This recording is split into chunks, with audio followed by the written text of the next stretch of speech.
Mga representante sa World Health Organization misusi sa mga lakang batok sa COVID-19 nga gibatuman sa lungsod sa Consolacion. Ilang awhang hingusgan pa ang mga inisyatiba sa lungsod. Si Nico Serino sa report. Gipang tumba o gipang hipos sa mga pulis sa Consolacion ang mga duaanan sa komunidad. Ang mga basketball ring o volleyball net gipang taguan sab aron dili magamit. Pabilin nga gibawal ang contact sports ning panahon sa community quarantine. Wala sila ga-observe o social distancing generally. Kasi ang mga bata na sigawan, mostly sigawan na mga under 21. So, kaya alam ang mga parents. May pinakarason why na nato sila gisita. Sa Consolacion, padayon nga nagsaka ang natala nga kaso sa COVID-19.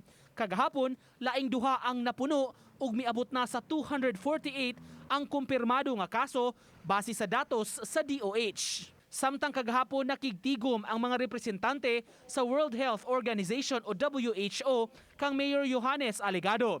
Gituki ang mga lakang nga gihimo sa LGU isip paghingusog sa ilang kampanya batok sa sakit.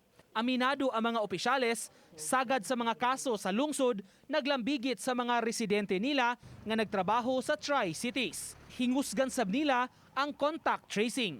Sino yung mga COVID cases, sino yung mga nakakasalamuha nila, as long as kaya nating sundan yung sinasabi ng mga chain, I think we will still be doing okay.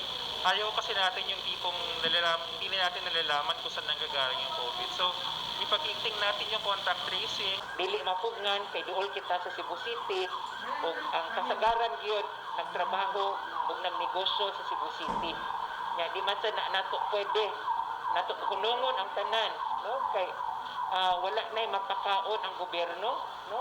So padayon ta, ang importante is nagproteher ta sa tagsa-tagsa nato kakaugalingon, ang kanang yung pagsulod sa mask, ang social distancing.